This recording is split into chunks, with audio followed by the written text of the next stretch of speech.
Fala galera, meu nome é Nicolas Silva, aluno do Colégio Gentil Barreira, do primeiro ano de manhã. Vou fazer o trabalho do professor Lucas, que é sobre Esparta.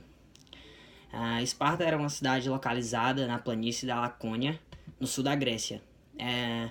Ela ficava numa região mais isolada da Grécia. Foi fundada pelos dórios, que eram povos de origem indo-europeia, que habitavam a região. A economia fundamental era agrícola, principalmente por causa da sua localização. A sociedade espartana era estamental e os estamentos eram divididos em espartanos ou espartiatas, que eram descendentes dos dórios. Os espartanos tinham mais decisões políticas e muito mais poder. Depois vinham os periecos, que eram homens livres com pobres e chamados de homens da periferia, homens que não tinham o livre-arbítrio, né, e nem cidadania. Eles não poderiam opinar sobre as coisas da cidade ou se meter em algum problema da cidade. Eles eram homens que, tipo, indigentes, né, não tinham uma cidadania bem... Eles não podiam optar sobre as coisas do Estado, nem votar, nem participar da política, ou votar, ou até mesmo fazer qualquer tipo de coisa. E em Esparta, para você ser cidadão, lá em Esparta você precisava ser soldado. E os periecos eles não podiam ser soldados, não podiam porque eles não tinham opção de escolha em Esparta, né?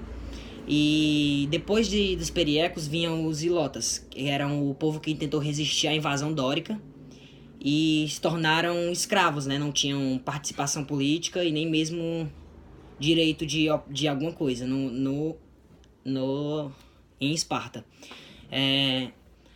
A organização política de Esparta era organizada numa oligarquia militar, que significa uma diarquia, que era 2 reis, um militar e um religioso.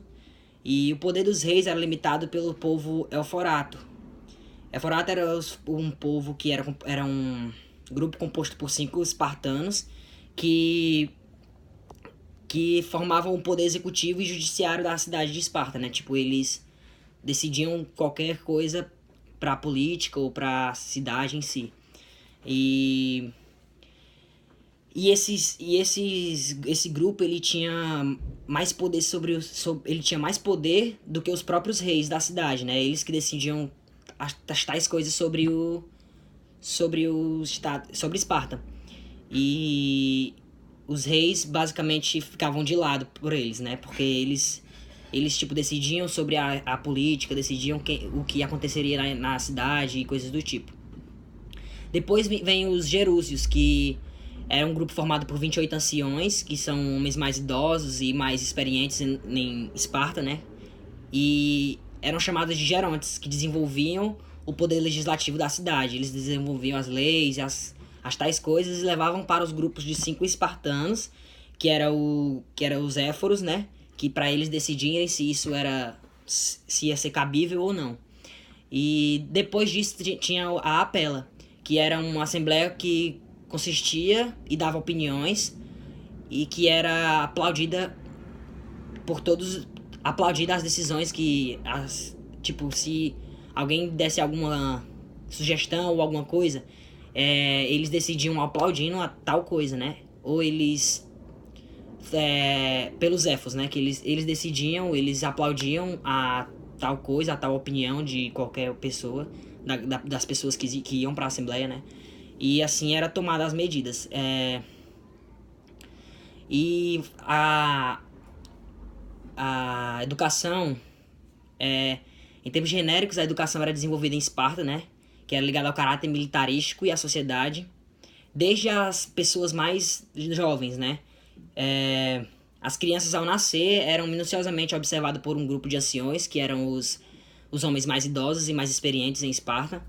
E caso ela não apresentasse uma boa saúde ou tivesse algum problema físico, ela basicamente era deixada de lado, ela não se tornaria um soldado, né, digamos assim. E era invariavelmente lançada ao cume do monte. E se ela fosse considerada saudável, ela poderia ficar com a sua mãe até os 7 anos de idade, né?